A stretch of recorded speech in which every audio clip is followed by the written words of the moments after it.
اللهم صل على سيدنا محمد يا رب صل وسلم.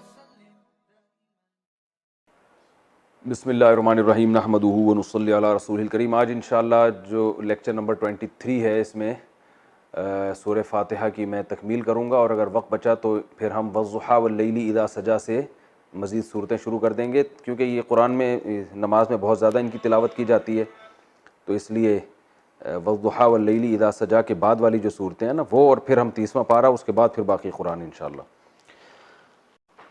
ایاک نعبد و ایاک نستعین، اس کی میں پچھلے لیکچر میں بہت ڈیٹیل سے اس کو میں بتا چکا ہوں. عبادت کی کیا تعریف ہے، عبادت لغت میں کسے کہتے ہیں، اصطلاح میں کسے کہتے ہیں، کون سی عبادت شرک کہلاتی ہے، کون سی عبادت شرک نہیں کہلاتی، پھر مدد طلب کرنا کب جائز ہے کب ناجائز ہے، سب تفصیلات بتا چکا ہوں میں.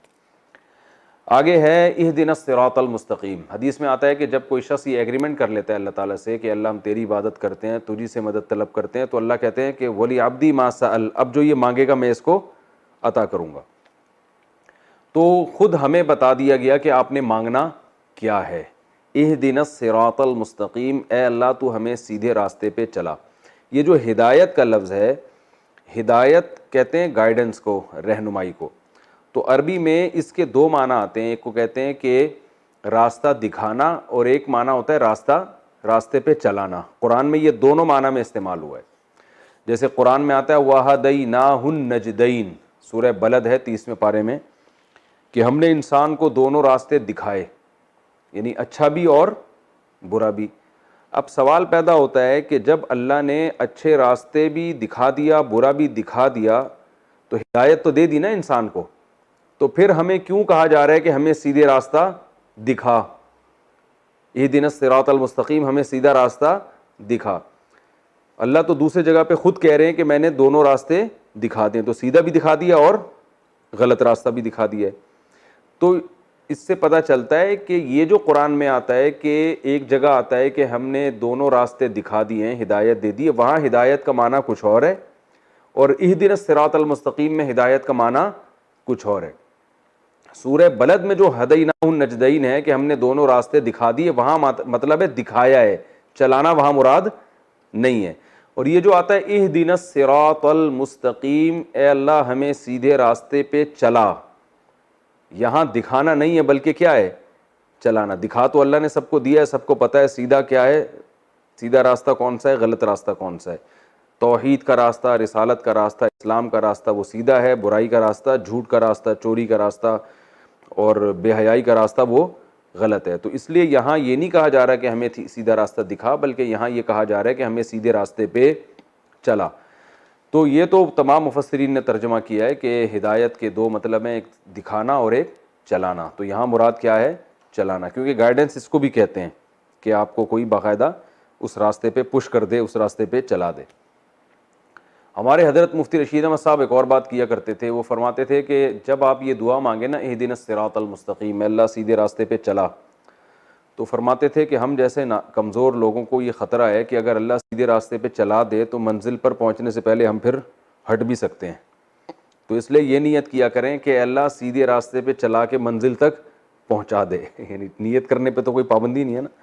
تو اہدنا الصراط المستقیم جب دعا مانگیں تو یہ نیت ہونی چاہیے کہ اللہ تو ہمیں سیدھے راستے پہ چلا، اور اس وقت تک چلا جب تک ہم جنت پہنچ نہیں جاتے، منزل تک پہنچ نہیں جاتے. تو یہ ہے اہدنا الصراط المستقیم، تو ہمیں سیدھے راستے پہ چلا. صراط الذین انعمت علیہم، یہ بہت اہم آیت ہے. دیکھیے اللہ نے جو بتایا کہ سیدھے راستہ اللہ سے مانگو، تو آگے سیدھے راستے کو جو ڈیفائن کیا جا رہا ہے وہ یوں نہیں کہ سیدھا راستہ وہ ہے جو قرآن اور حدیث کا راستہ، صراط القرآن والحدیث. 100% سیدھا راستہ قرآن و حدیث ہی کا راستہ ہے، 100% وہی ہے. لیکن یہاں یہ نہیں کہا جا رہا کہ قرآن و سنت کے راستے پہ، بلکہ کہا جا رہا صراط الذین انعمت علیہم، ان لوگوں کا راستہ جن پر تو نے انعام کیا. وجہ اس کی یہ ہے کہ انسان کی نیچر یہ ہے کہ وہ لوگوں کو فالو کرتا ہے، وہ کتابوں کو فالو نہیں کرتا. یہ انسان کی نیچر ہے. اور دوسرا اس میں ایک اشارہ تو یہ ہے، تو اللہ تعالیٰ انسان کی نیچر کو جانتے ہیں، تو نیچر کے حساب سے بات کی ہے کہ اللہ لوگ دنیا میں دونوں طرف کے ہوں گے، انعام یافتہ بھی اور وہ بھی جن پر تیرا غضب ہوا ہوگا، تو مجھے جو ہے نا ان لوگوں کے راستے کو فالو کرنا ہے جو انعام یافتہ ہوں. یہ انسان کی نیچر کے حساب سے بات کی جا رہی ہے، کیونکہ انسان کو دیکھ کے اس کے پیچھے چلتا ہے. وہ کتاب بھی کسی انسان کی لکھی ہوئی ہوگی نا، لیکن اسے انسانوں میں وہ سیرت نظر آنی چاہیے. پھر وہ انسانوں کو دیکھ کے، اگر صرف دین اور وہ جو حق صرف کتابوں میں ہو، انسان دنیا میں نہ ہو کوئی بھی اس کو فالو کرنے والے، تو پھر کوئی بھی انسان اس کو فالو نہیں کرے گا. انسانوں کو دیکھ کے، جیسے وبا ہے نا، انسانوں کو انسانوں سے لگتی ہے، کتابوں سے تھوڑی لگتی ہے. وبا انسانوں کو کہاں سے لگے گی؟ انسانوں سے لگی. آج جو کرونا وائرس پھیلا ہوا ہے وہ انسانوں کو انسانوں سے کہا جا رہا ہے سوشل ڈسٹینس رکھیں. تو جیسے بیماریاں انسانوں سے لگ کے ملٹی پلائی ہوتی چلی جاتی ہیں، ایسے ہدایت کے جو جراثیم ہیں وہ بھی ایک دوسرے سے لگتے ہیں. تبھی آپ یہ دیکھیں کہ رسول اللہ صلی اللہ علیہ وسلم جب دنیا میں آئے تو اللہ تعالیٰ نے آپ صلی اللہ علیہ وسلم کو کیا فرمایا کہ ہم آپ کو یہ کتاب دے رہے ہیں، تو آپ کی ذمہ داری ہے، 28ویں پارے کی آیت ہے، یعلمہم الکتاب والحکمہ، نبی کی ذمہ داری ہے کہ یہ ان کو کتاب سکھائیں گے. تو صحابہ کرام کو قرآن سمجھنے کے لیے باقاعدہ ایک شخصیت بھی دی گئی ہے جن کو محمد صلی اللہ علیہ وسلم کہا جاتا ہے. حالانکہ وہ عربی زبان ہم سے زیادہ جانتے تھے، ان کو یہ گرامر پڑھنے کی ضرورت نہیں تھی، تو ان کو قرآن کے لیے نبی کی بالکل بھی ضرورت بظاہر نہیں تھی. لیکن اللہ نے بتایا کہ یہ قرآن کون ڈیفائن کرے گا؟ محمد صلی اللہ علیہ وسلم. تو ان کی شخصیت کو دیکھ کے اس قرآن کو فالو کرنا ہے تم نے، یا یوں بھی کہہ سکتے ہیں کہ اس قرآن کو سامنے رکھ کر اس شخصیت کو فالو کرنا ہے. اور آپ سوچیں کہ نبی نے صحابہ کو سکھایا، تو کیا یہ پاسبل ہے کہ جو بعد میں تابعین آئے وہ خود سے قرآن سمجھ لیں گے، وہ کسی شخصیت سے نہیں سیکھیں گے؟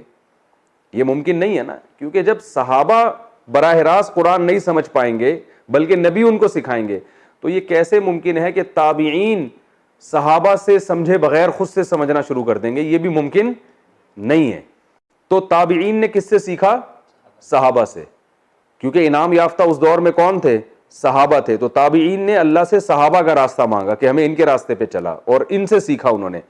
تابعین نے کس سے سیکھا؟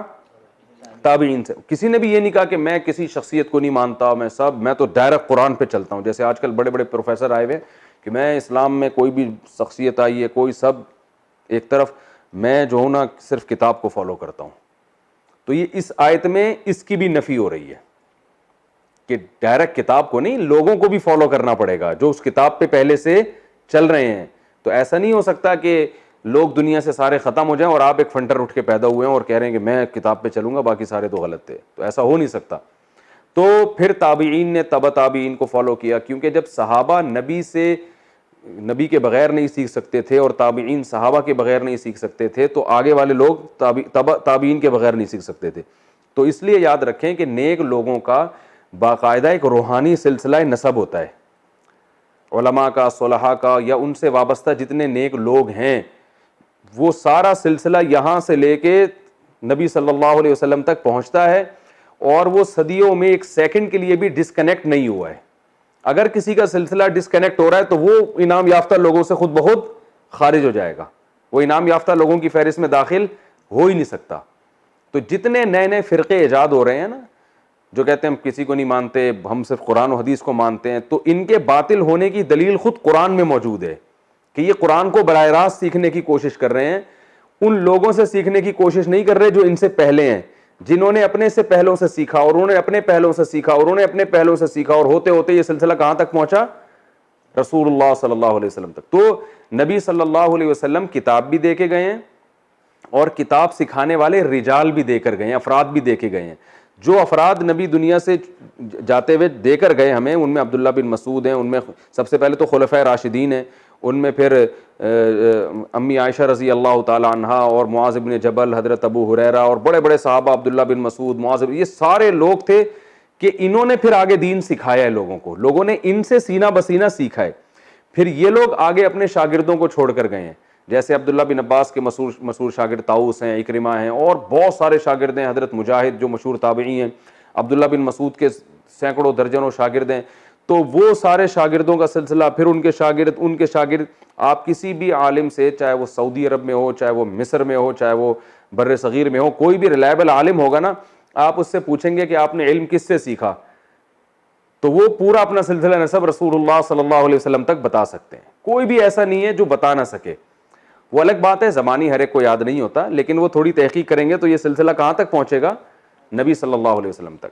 تو اس لیے کوئی بھی ایسا شخص درمیان میں آتا ہے جو اپنا روحانی سلسلہ نسب نبی تک نہیں بیان کر سکتا، یا اس کے پاس یعنی وہ مانتا ہی نہیں ہے، تو اس کا مطلب وہ کبھی بھی سیدھے راستے پہ نہیں ہو سکتا، وہ قرآن کی اپنی طرف سے تشریح کر رہا ہے. تو نبی نے رجال کو کتاب بھی دی اور کتاب سکھانے والے افراد بھی دیے، جن کو صحابہ کہا جاتا ہے. صحابہ نے آگے قرآن بھی ٹرانسفر کیا اور قرآن و سنت سکھانے والے افراد بھی تیار کیے. پھر جن کو صحابہ نے تیار کیا ان کو تابعین کہا جاتا ہے. تابعین نے آگے کتاب بھی دی اور کتاب سکھانے والے افراد بھی، جن کو تبع تابعین کہا جاتا ہے. پھر تبع تابعین نے بھی یہی کام، تو یہ سلسلہ آج تک.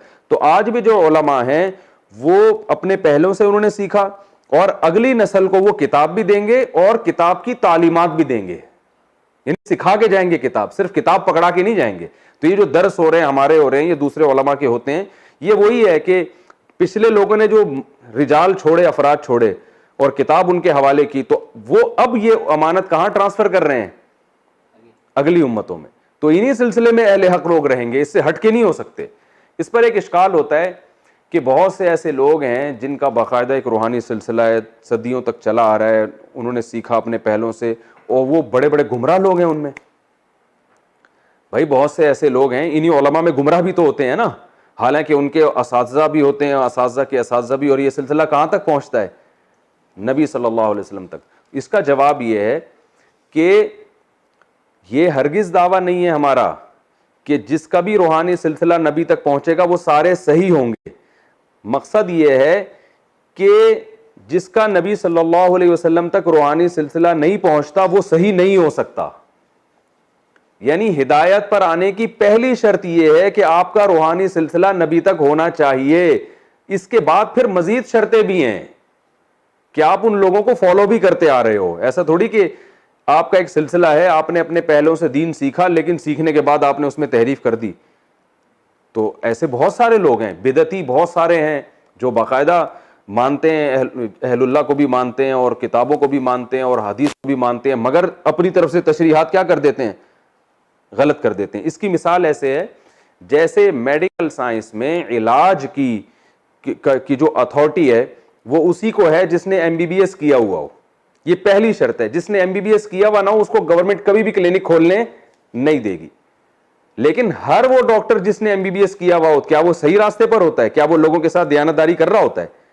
تو سارے صحیح تھوڑی ہوتے ہیں، لیکن صحیح ہوں گے بھی تو انہی میں ہوں گے.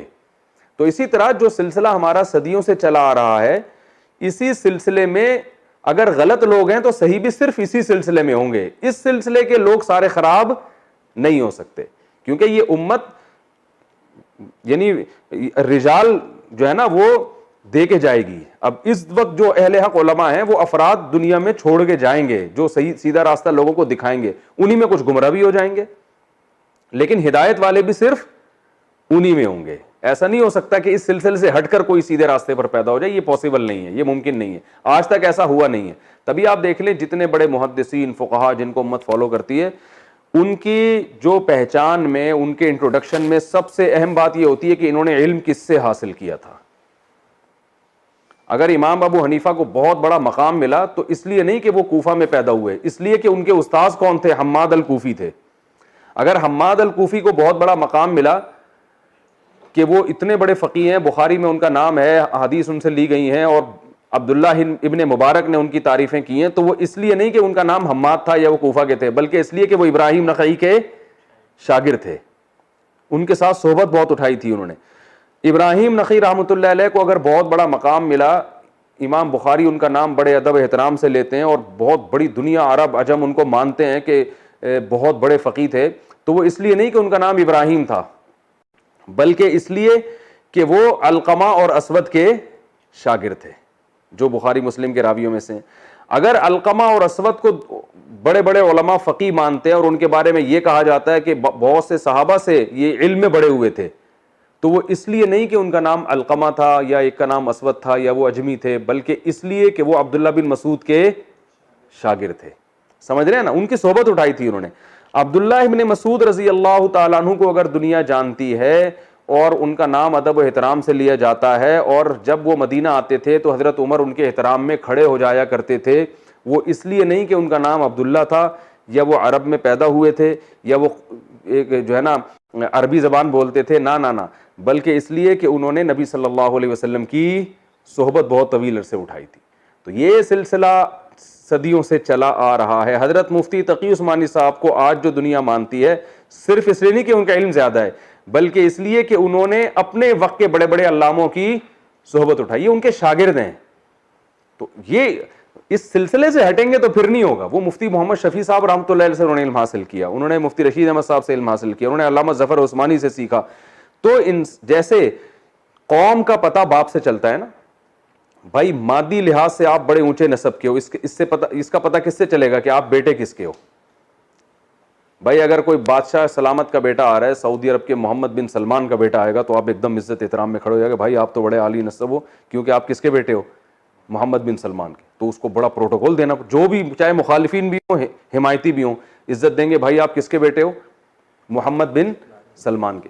تو اسی طرح یاد رکھو، روحانی لحاظ سے اور جو ہدایت کی جو رہنمائی جب انسان دیتا ہے یا نبیوں کا وارث بنتا ہے انسان، تو اس کا انٹروڈکشن میں سب سے اہم ترین بات یہ ہوتی ہے کہ یہ کس کا شاگرد ہے. ٹھیک ہے نا، اس نے سیکھا کس سے. تو ہمارے آج 15ویں صدی میں اس چیز کو لوگوں نے اہمیت دینا چھوڑ دی ہے. بس رٹے رٹائے حوالے، حدیث کے حوالے کچھ رٹے رٹائے آیتیں یاد کر کے، اور وہ پورا ایک سلسلے کو، نہ صرف یہ کہ ان کا تعلق نہیں ہوتا بلکہ اس تمام سلسلے کو غلط قرار دے رہے ہوتے ہیں، اور بزبان حال یہ کہہ رہے ہوتے ہیں کہ ہم ہیں صحیح جو 1400 سال کے بعد نبی کے دین کو دنیا میں نافذ کر رہے ہیں. تو ان آیتوں سے ہمیں صاف پتہ چلتا ہے کہ ایسا نہیں ہے. اللہ نے فرمایا کہ اللہ تو ہمیں سیدھے راستے پہ چلا، صراط الذین، ان لوگوں کا راستہ جن پر تو نے انعام کیا. تو پتہ چلا ایسے لوگ ہر دور میں موجود رہیں گے، اور ان لوگوں کے راستے پر اللہ میں حکم دے گا کہ ان کو فالو کرو. وجہ یہ کیا ہے کہ انسان جب بالغ ہوتا ہے تو اسے نیک لوگ بھی نظر آتے ہیں اور برے لوگ بھی، اسے نماز پڑھنے والے بھی نظر آتے ہیں اور بے نمازی بھی، اسے شراب پینے والے بھی نظر آتے ہیں اور شراب سے بچنے والے بھی، اسے پردہ کرنے والی عورتیں بھی نظر آتی ہیں اگر کوئی عورت ہو، اور بے پردہ گھومنے والی بھی، اسے رشوت لینے والے لوگ بھی نظر آتے ہیں اور رشوت سے بچنے والے بھی. تو اللہ فرماتے ان میں تم دعا مانگو کہ اللہ ان لوگوں کے راستے پہ چلانا جو کیا ہیں؟ انعام یافتہ. انعام یافتہ کی اصل ڈیفینیشن ہے جو شریعت کو فالو کرتے ہیں. تو ایسے لوگ تمہیں نظر آئیں گے تو تم نے اس میں شامل ہونا ہے. یہ بات سمجھ میں آ گئی ہے؟ تو اس لیے یہ عنوان اختیار کیا گیا. یوں نہیں کہا گیا کہ اللہ تو ہمیں سیدھے راستے پر چلا، وہ یعنی وہ قرآن اور حدیث کا راستہ، وہ بالکل صحیح ہے، قرآن و حدیث ہی کا راستہ سیدھا راستہ ہے، لیکن اس کو لوگ بھی تو فالو کریں گے نا. تو یہ ایک ہی چیز کے دو نام ہیں، قرآن و حدیث کا راستہ اور قرآن و حدیث کو فالو کرنے والے لوگوں کا راستہ. اس میں یہ بھی اس اعتراض کا جواب ہو گیا. تو لوگ ہم سے کہتے ہیں نا تم امام حنیفہ کو فالو کرتے ہو، قرآن و حدیث کو فالو کرتے ہو. یہ سوال کو ایک دوسرے کے مقابلے میں لا کے کرنا ہی جہالت پر مبنی ہے. یعنی ایسا ہو گیا تم علماء کو فالو کرو گے یا قرآن و سنت کو فالو کرو گے؟ تو یہ سوال ہی احمقانہ ہے. یہ ایسے ہو گیا جیسے تم اپنے دور میں انعام یافتہ لوگوں کو فالو کرو گے یا قرآن و سنت کو فالو کرو گے. تو بھائی جو انعام یافتہ لوگ ہیں وہ قرآن و سنت ہی کو فالو کرتے ہیں. لہذا ایک ہی چیز کے دو نام ہیں، انعام یافتہ کو فالو کرنا یا قرآن و سنت کو فالو کرنا. یہ ایک ہی چیز کے دو نام ہیں، ان کو ایک دوسرے کے مقابل میں لا کے پیش کرنا یہ جہالت ہے. یہ ایسے ہی ہے جیسے ایک گاڑی حیدرآباد کی طرف جا رہی ہے اور آپ کو یقین ہے کہ یہ کہاں جا رہی ہے؟ حیدرآباد. آپ اس گاڑی کو فالو کرنا شروع کر دیا. اب کوئی آپ سے پوچھ رہا ہے کہ تم حیدرآباد کے راستے کو فالو کرو گے یا اس گاڑی کو فالو کرو گے؟ تو آپ کہو گے بھائی جب یہ گاڑی ادھر ہی جا رہی ہے تو آپ یوں کہیں کہ میں اس گاڑی کو فالو کر رہا ہوں یا یوں کہیں کہ میں حیدرآباد کو فالو کر رہا ہوں. یہ ایک ہی چیز کے دو نام ہیں. تو انعام یافتہ لوگوں کا جو راستہ ہے، جو علماء صلحاء کا راستہ ہے، جن علماء صلحاء کا برحق ہونا ثابت ہو جائے، ان کے راستے کو فالو کرنا قرآن و سنت ہی کو فالو کرنا ہے. تو اللہ نے ان لوگوں کا ذکر اس لیے کیا، ایک تو اس نظریے کی نفی کے لیے کہ جو لوگ خود سے سمجھتے ہیں نا کہ ہم قرآن و سنت میں کسی کی رہنمائی نہیں چاہیے، ہم خود سے جو سمجھیں گے ہماری سمجھ میں آئے گا، سارے فقہا محدثین کو وہ ایک طرف رکھ دیتے ہیں. آج کل جو آ رہے ہیں آپ کو اس طرح کے نئے نئے لوگ پیدا ہو رہے ہیں، وہ کسی کی تحقیق کو نہیں مانتے، کہہ رہے ہیں میری اپنی تحقیق ہے. تو یہ اس نظریے پر رد ہے اس میں. اور دوسرا اس میں یہ اللہ نے انسانی فطرت کی رعایت کی ہے کہ انسان جو ہے نا وہ انسانوں کو دیکھ کے فالو ہوتا ہے, تبھی فالو کرتا ہے. تبھی آپ دیکھیں کتابیں لکھنے سے لوگ باطل لوگ اتنے پریشان نہیں ہوتے. ڈاکٹر ذاکر نائک سے جب میری ملاقات ہوئی تو انہوں نے ایک بات کہی کہ جو انڈیا میں ان کے پروگرام ہو رہے تھے ڈاکٹر صاحب کے, اس میں بہت سارے غیر مسلم کیمرے کی سامنے مسلمان ہو رہے تھے نا, تو انہوں نے کہا مجھے بہت لوگوں نے یہ کہا جو حکومت انڈیا کی طرف سے, جو وہاں سے مجھے یہ میسج آیا, حکومت کی طرف سے براہ راست تو نہیں, یعنی وہاں کے لوگ جو حکومت کے مزاج کو سمجھتے تھے, انہوں نے کہا کہ آپ اسلام کی بھرپور طریقے سے تبلیغ کریں, آپ دلائل دیں, لیکن یہ جو لوگ کنورٹ ہو رہے ہیں نا, مسلمان ہو رہے ہیں, ان کو کیمرے کی اسکرین پہ نہ لے کر آئیں, یہ چھپڑ میں ہو جائیں, سائڈ پہ ہو جائیں, ان کو بولے ذرا چھاؤں میں آؤ. وہاں انہوں نے نہیں بولا, یہ میں خود بول رہا ہوں, ٹھیک ہے نا, ڈاکٹر صاحب نے تھوڑی بولا, ان کو بولا ذرا چھاؤں میں آؤ. یہ انہوں نے بزبان حال وہ کہہ رہے تھے بھائی ان کو ذرا سائڈ پہ لے جائیں, چھاؤں میں لے جائیں, وہاں جا کے کلمہ پڑھا دیں. یہ اسکرین پہ نہیں آنی چاہیے یہ چیز. وجہ کیا ہے کہ اس کے آنے سے جو اثر پڑ رہا ہے نا دوسرے غیر مسلموں پر, وہ آپ کے ڈائلاگ سے اور آپ کی اسپیچ سے اور آپ کے دلائل اور حوالوں نمبر سے اثر نہیں پڑ رہا. تو ڈاکٹر صاحب نے یہ بات کہی مجھے, انہوں نے کہا ہم نے کہا کہ ہم یہ تقریر چھوڑ دیں گے, لیکن یہ جو غیر مسلم مسلمان ہو رہے ہیں نا, ان کو کیمرے کی اسکرین پہ لانا ہمارے لیے زیادہ اہم ہے اسٹیج پہ کھڑے ہو کر اسلام کا دفاع کرنے سے, کیونکہ ہماری اس تقریر سے اتنا فائدہ نہیں ہوتا جتنا ایک غیر مسلم جب اسلام قبول کرتا ہے اور اس کو کیمرے کی آنکھ سے دکھایا جاتا ہے. اس بیس پر ان کو انڈیا سے نکلنا پڑا, جو انڈیا سے ان کو نکالا گیا اسی بیس پہ نا کہ اتنے ہندو دھڑا دھڑ مسلمان ہو رہے ہیں, بھائی یہ کیا کر رہے ہو, تو چھپ کے کرو, ان کو مسلمان اسکرین پہ نہیں آنا چاہیے. اگر وہ اس پہ ایگری ہو جاتے تو وہ انڈیا سے شاید ان کو نکلنے پر مجبور نہ کیا جاتا. ان کو جو انڈیا سے نکلنے پر مجبور کیا گیا ہے وہ اسلام کی اسپیچ پہ نہیں, اسلام کے بارے میں, اسلام کی تبلیغ پہ نہیں, بلکہ اس لیے کہ اتنے لوگ آپ دکھا رہے ہیں کیمرے کے سامنے. انہوں نے کہا میں اس پہ کمپرومائز نہیں کر سکتا. وجہ اس کی یہ کہ یہ ایک غیر مسلم کا کیمرے کی اسکرین کے سامنے آ کے کلمہ پڑھ لینا, یہ ہمارے لیے زیادہ, اس کا آؤٹ پٹ بہت زیادہ ہے بنسبت جو ہماری وہ تقریر ہے. تو انہوں نے قربانی دی اللہ کے لیے. انہوں نے کہا بھائی مقصد ویژن کو سامنے رکھا جاتا ہے نا, ویژن کے لیے قربانی دی جاتی ہے, ذرائع کو تھوڑی دیکھا جاتا ہے, مقاصد کو سامنے رکھا جاتا ہے. تو انہوں نے کہا یہ تو یہاں اسٹیج پہ کھڑے ہو کر بیان کرنا ایک ذریعہ ہے تبلیغ کا, ہدف تو کیا ہے, ہدف تو یہ ہے کہ غیر مسلم مسلمان ہو. تو وہ اس کے لیے انہوں نے قربانی دی, اور وہ اب دیکھیں ملیشیا میں کیسی زندگی گزار رہے ہیں. تو اب میں واضح کرتا ہوں کہ یہ کیوں ہوا. وجہ کیا ہے کہ جب کوئی غیر مسلم مسلمان ہوگا تو وہ لوگ ہیں نا, لوگ مسلمان ہو رہے ہیں نا, تو اس کا اثر دوسرے غیر مسلموں پہ زیادہ پڑے گا, کیونکہ لوگ کس کو فالو کرتے ہیں, لوگوں کو. اب سمجھ میں آئی بات, یہ اہدنا الصراط المستقیم کا مطلب. وہ دلائل دے رہے ہیں, لیکن لوگوں کو جب لوگ نظر نہیں آئیں گے نا اسلام قبول کرتے ہوئے, تو لوگوں پر اتنا اثر نہیں پڑے گا. کتاب کو اتنا زیادہ اثر نہیں کرتی.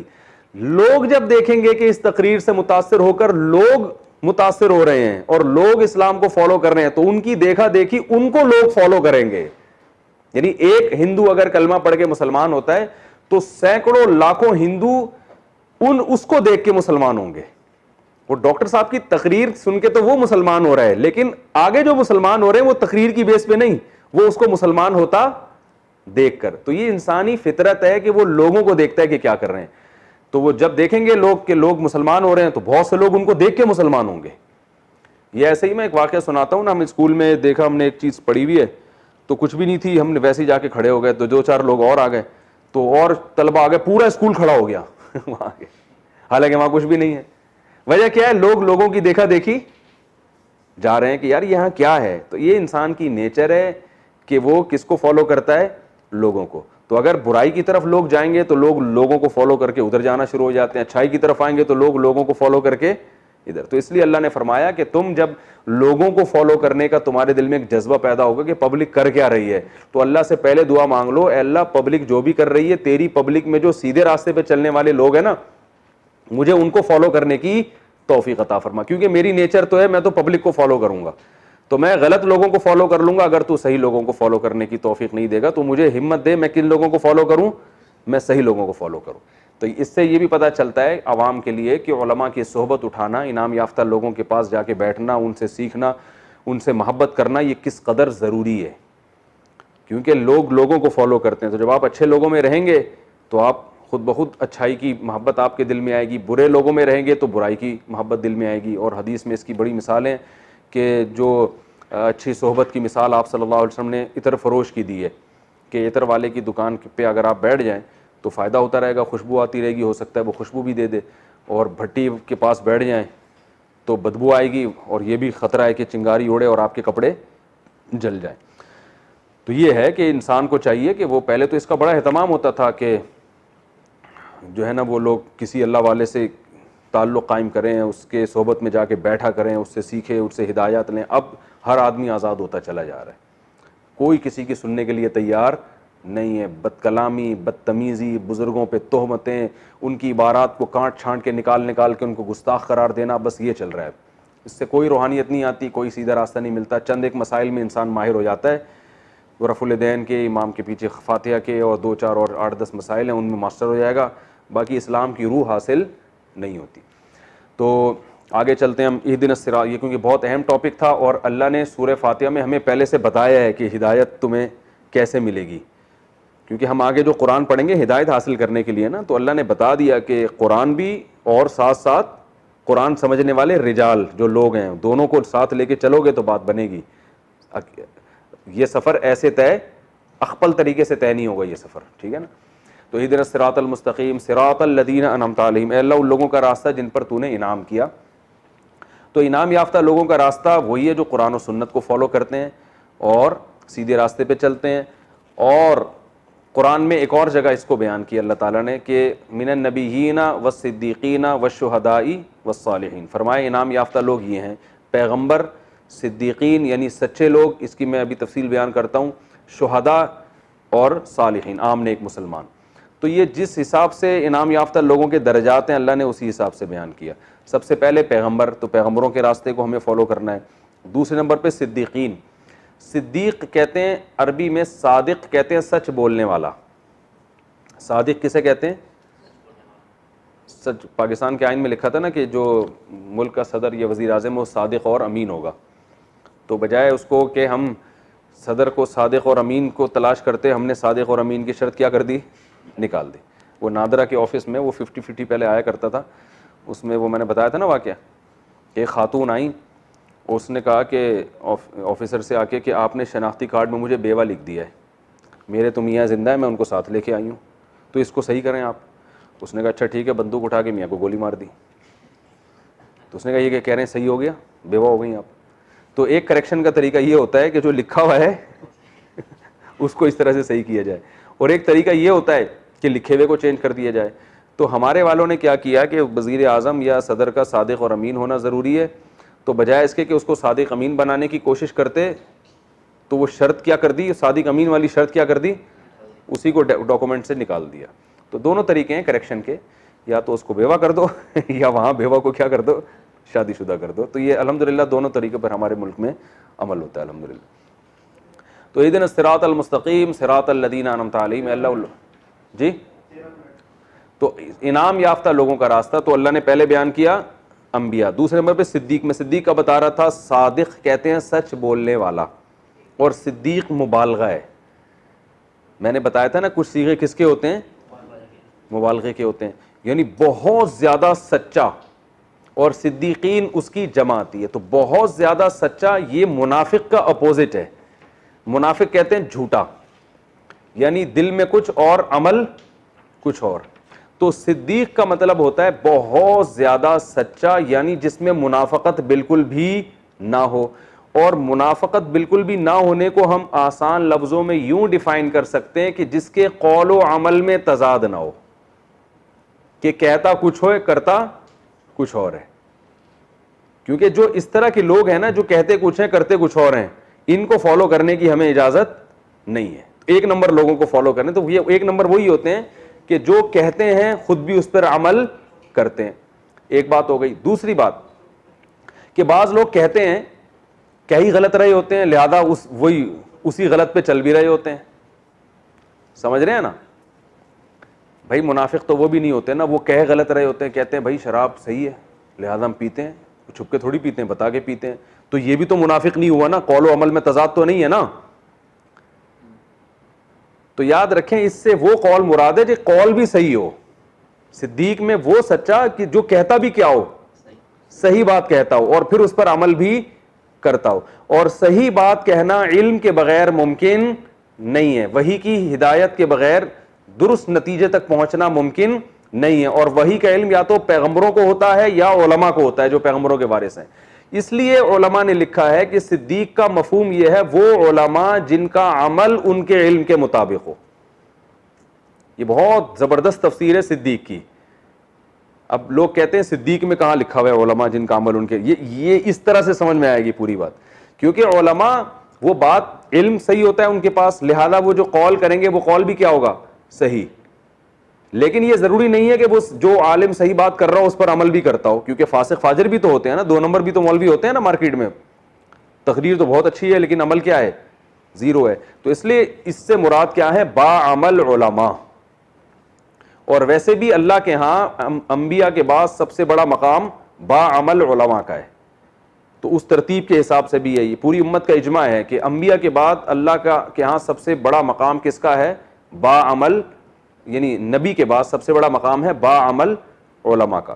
تو صدیق جو انعام یافتہ لوگ ہیں, سب سے پہلے پیغمبر, اس کے بعد با عمل علماء. تیسرے نمبر پہ شہداء. شہداء کو یہاں ذکر اس لیے کیا کہ شہداء کا مطلب یہ ہے کہ جنہوں نے دین کے لیے اپنی جان کی بازی لگا دی, تو جن کا جذبات ایسے ہوں دین کے لیے قربانی دینے کے اور اتنا زیادہ آخرت کی طلب ہو, تو ان لوگوں کو بھی ہمیں فالو کرنے کا اللہ نے حکم دیا. والصالحین چوتھے نمبر پہ بیان کیا کہ عام نیک مسلمان جو اتنے اونچے مراتب پر تو نہیں ہے لیکن وہ سیدھے راستے پہ چلنے والے. تو یہ 4 طرح کے لوگ ہیں جو اللہ نے فرمائے انعام یافتہ ہیں. تو ان کا خلاصہ یہی ہے کہ جو بھی شریعت کو فالو کر رہا ہے, جو جتنا زیادہ فالو کر رہا ہے اس کو اتنا زیادہ ہمیں فالو کرنے کا حکم ہے. تو یہ ہے صراط الذین انعمت علیہم. آگے غیر المغضوب علیہم ولا الضالین. دیکھیں یہ اللہ تعالیٰ کی رحمت ہے کہ جب ہمیں سیدھا راستہ بتا دیا, جب ہم کسی کو سیدھا راستہ بتاتے ہیں نا تو ہمارا اسٹائل کیا ہوتا ہے, بھائی یہ حیدرآباد کا راستہ ہے, آپ نے یہاں جانا ہے, اسی راستے پہ چلو تو پہنچ جاؤ گے. یہ نہیں بتاتے کہ اس پہ بھی نہ چلو اور اس پہ بھی نہ چلو, یہ بتانے کی ضرورت نہیں رہتی. بھئی یہ والا راستہ ہے, یہ جا رہا ہے, بس اس پہ چلو. لیکن اگر کوئی بتانے والا بہت ہی مشفق ہو, اس کو یہ خطرہ ہو کہ پتہ نہیں یہ غلطی سے اس کے ذہن میں شیطان بعد میں یہ ڈال سکتا ہے کہ یہ والا راستہ تو ہے, ہو سکتا ہے یہ والا بھی ہو اور یہ والا بھی, تو وہ ساتھ میں یہ بھی بتائے گا کہ اس راستے پہ تو چلنا ہے, اس پہ بھی نہیں چلنا اور اس پہ بھی نہیں چلنا. جیسے ہم بتا رہے ہوتے ہیں نا, یار تم ہائی وے پہ جاؤ گے نا تو جو ہے وہ ایک, مجھے کینچر جھیل جانا تھا بچوں کو لے کے, تو گوگل میپ پہ میں نے دیکھا, ہم چلے گئے ہائی وے سے, وہ آ ہی نہیں رہی وہ کینچر جھیل, پتہ نہیں کدھر نکل گئے.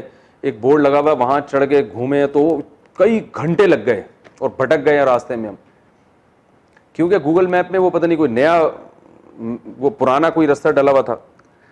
تو جو میں نے پھر کسی سے پوچھا راستہ وہاں پہ, تو انہوں نے کہا دیکھیں یہاں سے جب آپ آگے جائیں گے نا تو 2 راستے آئیں گے, دونوں کینچر جھیل کو جاتے ہیں. یعنی لگے گا آپ کو ایسا کہ یہ بھی جائے گا اور وہ بھی جائے گا, لیکن اس پہ جانا ہے, اس پہ نہیں جانا, ورنہ اور لمبا پڑ جائے گا راستہ. تو یہ بھی گائیڈنس کا ایک طریقہ ہوتا ہے کہ آپ کو جب اشتباہ ہونے لگتا ہے کسی چیز میں کہ ہو سکتا ہے یہ بھی سیدھا راستہ ہو, کیونکہ منزل تک پہنچنے کے بہت سے راستے ہوتے ہیں نا, تو پھر جو آپ کا خیر خواہ ہوتا ہے وہ آپ کو بتاتا ہے بھائی اس ٹریک پہ تو چلنا ہے, اس پہ نہیں چلنا, تو وہ ساتھ میں یہ بھی بتا دیتا ہے. تو اللہ نے بتایا کہ تم انعام یافتہ لوگوں پہ چلو اور مجھ سے دعا مانگو, لیکن 2 لوگ ایسے ہیں جو تمہیں دیکھنے میں انعام یافتہ لگیں گے مگر وہ انعام یافتہ ہیں نہیں, ان پہ پہلے سے بتا رہا ہوں کہ نہیں چلنا ہے. لگے گا تمہیں یہ کہ وہ انعام یافتہ ہیں, اور وہ ہیں یہود و نصارہ. سمجھ رہے ہیں نا, وہ دیکھنے میں تمہیں اس لیے لگے گا کہ تمہیں جب اہل حق دیکھو گے نا تو تمہیں بیچارے سارے غریب غربا سے نظر آئیں گے, تمہیں ترقی میں سب سے پیچھے, نہ ان کے پاس کوئی اچھے سائنسدان ہوں گے, نہ ان کے پاس اچھے حکمران ہوں گے, لاک ڈاؤن پہ بھی کوئی عمل نہیں کر رہا ہوگا, ایسے حکمران ہوں گے. 2 مہینے سے مسجدیں بند ہوں گی, ایک مخصوص فرقے کو جلوس کی اجازت مل جائے گی, ٹھیک ہے نا, ایک مخصوص فرقے کو, تو جس سے وہ 99% لوگ بولیں گے یار ہم بیوقوف ہیں, صحیح ہے نا, 2 مہینے سے مسجدیں بند کر کے بیٹھے ہوئے ہیں, اور یہ 1% لوگ ماشاءاللہ اللہ کے یہاں اتنے مبارک ہیں کہ یہ ان کو کورونا وائرس نہیں ہوگا, یہ اتنے نیک پرہیزگار قسم کے لوگ. تو اس قسم کی چیزیں جب تمہیں ملیں گی, اور تم یہود و نصارہ کو دیکھو گے تو ہر چیز میں ایکوریسی ملے گی, معاشی ترقی بھی ملے گی ان کی, اور جناب صحتیں بھی بہت اچھی, ریٹائرمنٹ کی عمر تمہارے یہاں 60 سال ہوگی, ان کے ہاں 80 سال ہوگی, ٹھیک ہے نا, ہر چیز تم ان سے لے رہے ہوگے تو بہت زبردست تمہیں ان کی عالی شان جو ہے نا وہ ایٹیٹیوڈ، ہر بات میں تھینک یو اور بڑا زبردست اسٹائل تمہیں لگے گا، رنگ بھی ان کے گورے ہوں گے، ٹھیک ہے نا ٹھیک ہے نا. تو کلر کے لحاظ سے، سوٹ بوٹ کے لحاظ سے، ہر لحاظ سے تمہیں لگے گا کہ اصل انعام یافتہ تو یہ لوگ ہیں. تمہیں لگے گا یہودیوں کے ہاتھ میں تو پوری دنیا کی تجارت ہے، پالیسی تو پوری دنیا کی کون بناتا ہے؟ یہودی. اور بعض لوگ یہ بھی کہیں گے کہ کرونا وائرس بھی کس نے پھیلایا ہے تو ہر چیز میں تمہیں لگے گا بھائی اللہ کی انعامات اور ان پر جو ہو رہی ہیں انعامات کی بارشیں، تو اصل انعام یافتہ لوگ کون ہیں؟ یہ ہیں. تو اللہ نے باقاعدہ آگے بتا دیا کہ ان کے راستے پہ تو کسی صورت میں نہیں چلنا ہے، یہ انعام یافتہ ہے ہی نہیں. تو اب سمجھ میں آیا، اللہ نے یہ بھی بتایا کہ کن کے راستے پہ چلنا ہے اور یہ بھی بتا دیا کہ کن کے راستے پہ نہیں چلنا ہے. تو نہیں چلنے کا راستہ اس لیے بتایا کہ اس میں کنفیوژن ہو سکتی تھی. بورڈ لگا ہوا ہے وہاں بھی کینچر جھیل کا، ٹھیک ہے نا. تو وہ بورڈ غلطی سے گورنمنٹ نے پرانے زمانے میں کسی بچے نے لا کے کہیں ٹھوک دیا ہوگا تو حکومت نے اتارا نہیں ہے، ورنہ اس کا کینچر جھیل سے اس راستے کا کوئی تعلق ہے نہیں. تو یہ صرف سائن بورڈ ہے، حقیقت کچھ بھی نہیں ہے. تو اس لیے اللہ نے بتایا کہ تم یہ بھی دعا مانگو غیر المغضوب علیہم، اے اللہ ان لوگوں کے راستے پر نہیں چلانا جن پر تیرا غضب ہوا، ولا الضالین، اور ان کے راستے پہ بھی نہیں جو گمراہ ہوئے. تو غضب نازل، غضب گمراہ کہتے ہیں راستے سے ہٹ جانا، ٹریک سے ہٹ جانا. تو عیسائیوں کو ضالین کہا گیا ہے، نصارہ کو، کہ وہ سیدھے راستے سے کیا ہو گئے؟ ہٹ گئے. کیونکہ جو انجیل عیسیٰ علیہ السلام لے کر آئے تھے اور موسیٰ علیہ السلام جو تورات لے کر آئے تھے، آج یہ اس کو فالو نہیں کر رہے. اس انجیل میں تو داڑھی بڑھانے کا حکم تھا، گورے رکھتے ہیں داڑھی، ان کے پادری بھی نہیں رکھتے. اور اس میں تو زنا کو حرام قرار دیا گیا ہے. بچتے ہیں زنا سے؟ نہیں بچتے. اس میں تو جو ہے سود کو حرام قرار دیا گیا ہے. بچتے ہیں سود سے؟ نہیں بچتے. تو بہت ساری چیزیں. تو اللہ نے فرمایا کہ ضالین جو گمراہ ہو گئے نا، جن کے گمراہ کا مطلب جن کے پاس راستہ ہی نہ ہو، تو ان کے راستے کو بھی فالو نہیں کرنا، اور جن پر اللہ کا غضب ہوا ان کو بھی نہیں. تو غضب جو ہے نا یہ گمراہ ہونے سے اوپر کی چیز ہے. اس لیے علماء نے اس کی تفسیر بیان کی ہے کہ غضب سے وہ لوگ مراد ہے جن کو سیدھا راستہ معلوم ہو پھر بھی اس پہ نہ چل رہے ہوں، یہ بڑے مجرم ہیں. تو یہودی بھی جو ہے نا، ان کو سیدھا راستہ عیسائیوں سے زیادہ معلوم ہے، کیونکہ آج تورات میں تحریف کم ہوئی ہے، انجیل میں زیادہ. تو ان کے پاس سیدھا راستہ جو ہے اور اسلام کے برحق ہونے کے دلائل، وہ عیسائیوں کے پاس جتنے دلائل ہیں نا اس سے زیادہ کس کے پاس ہیں؟ یہودیوں کے. تبھی آپ دیکھیں یہودی اپنی شریعت کو آج بھی بہت سی چیزوں میں فالو کرتے ہیں، اس لیے کہ ان کے پاس شریعت محفوظ ہے. عیسائیوں کے پاس تو کچھ بچا ہی نہیں ہے بیچاروں کے پاس. تو یہودی آج بھی ذبح کر کے کھاتے ہیں کیونکہ ان کے پاس تورات کی وہ آیتیں موجود ہیں، داڑیاں بھی رکھتے ہیں، تورات کی آیتیں موجود ہیں ان کے پاس، تورات میں لکھا ہوا ہے کہ داڑھی بڑھاؤ. تو اللہ نے فرمایا کہ ان کے پاس تو علم ہے اسلام کے برحق ہونے کا، اس جان بوجھ کر یہ کیا کرتے ہیں؟ اسلام کو فالو نہیں کرتے، اور اپنے پیغمبروں کو بھی انہوں نے جان بوجھ کر فالو نہیں کیا. دیکھیں نا موسیٰ علیہ السلام کے ساتھ کیا کیا ان لوگوں نے. اور عیسائی کیا، ان بیچاروں کے پاس سیدھا راستہ ہے ہی نہیں، سرے سے گائیڈنس ہی ختم ہو گئی. تو یہ سیدھے راستے سے ہٹ گئے. تو غضب کس پر ہوا؟ ان لوگوں پر جن کو راستہ معلوم تھا پھر بھی نہیں چلے. یہ زیادہ بڑے مجرم ہیں. اور اس سے کم درجے کے مجرم ہوئے جن کے پاس اب سیدھا راستہ ہے ہی نہیں، تو بھٹک گئے وہ. تو اس لیے اللہ فرماتے ہیں کہ ان لوگوں کے راستے پہ بھی نہیں چلنا جن پر غضب نازل ہوا، اور ان لوگوں کے راستے پر بھی نہیں چلنا جو راستے سے ہٹ گئے. تو یہ آیت میں تو عموم ہے. عموم اس لیے ہے کہ جو بھی علم کے باوجود گمراہی اختیار کرے گا تو اس پہ بھی نہیں چلنا، اور جس کے پاس سرے سے علم ہی نہ ہو اس کے راستے کو بھی فالو نہیں کرنا. اس میں وہ تمام صوفیہ بھی داخل ہو گئے جو نیک تو بہت ہوتے ہیں مگر علم ان کے پاس نہیں ہوتا. لوگ ان کی بزرگی کو دیکھ کر ان کو فالو کر رہے ہوتے ہیں کہ یار گنجے کے سر پہ ہاتھ رکھا، بال نکل آئے اور پھونک لگائی اور بندہ کھڑا ہو کے بیٹھ گیا. یہ نہیں دیکھتے کہ کہاں سے علم حاصل کیا. بھائی نالج ہے، نالج والج کچھ نہیں ہے، بس ہوائی باتیں، آسمانی باتیں کر رہے ہیں. یوٹیوب پہ دیکھ لیں آپ، بہت سے ایسے لوگ ہیں آسمانی باتیں ہیں. بس وہ حضرت جی نے فرمایا، دامت برکاتہم نے جواب میں یہ فرمایا، پھر حضرت جی نے جواب. کوئی قرآن و حدیث سے ان کو ذرا بھی مناسبت نہیں ہوتی. تو اللہ نے فرمایا کہ یہ وہ لوگ ہیں جن کے پاس سیدھا راستہ ہے ہی نہیں. اور کچھ ایسے ہیں جن کے پاس ہے مگر جان کر پھر بھی عمل نہیں کرتے. تو دونوں کے راستے پہ تم نے نہیں چلنا ہے. اور اس کا اولین مصداق ہیں یہود اور نصارہ. تو یہ سورہ فاتحہ میں ہمیں پہلے اللہ نے بتا دیا کہ بھئی ایسے سیدھا راستہ تمہیں ملے گا اور ان لوگوں کے راستے پہ کو تم نے فالو نہیں کرنا. تو تو اس کے بعد آگے جو پورا قرآن سورہ بقرہ سے شروع ہو رہا ہے وہ پھر سیدھا راستہ اللہ نے اس میں بیان کیا اور بتایا کہ ان کو دیکھو کہ اس راستے پہ چلنے والے جو لوگ تمہیں نظر آئیں تو ان کو تم نے فالو کرنا شروع کر دیتا. پھر آگے پورا قرآن ہے. تو یہ پھر انشاءاللہ ہم اب اگلے لیکچر میں باقی قرآن شروع کریں گے. اور میں نے جیسے شروع میں بتایا اب ہم سورہ والضحیٰ واللیل اذا سجا سے لے کر الم تری تک جتنی صورتیں ہیں پہلے اس کو کمپلیٹ کریں گے, کیونکہ وہ بھی نماز میں بہت زیادہ پڑھی جاتی ہیں. اس کے بعد ہم اما پارہ سے شروع کر کے 30واں پارہ, پھر 29واں پارہ, اور پھر اس کے بعد ہم سورہ بقرہ, بلکہ اس میں بھی ہم کوشش کریں گے پہلے جو مشہور صورتیں ہیں نا قرآن کی, سورہ یاسین, سورہ رحمان, سورہ واقعہ, جو لوگ زیادہ پڑھتے ہیں ان کی تفسیر مکمل کر کے پھر ہم انشاءاللہ سورہ بقرہ سے شروع کریں گے. اللہ تعالیٰ سمجھنے کی عمل کی توفیق عطا فرمائے.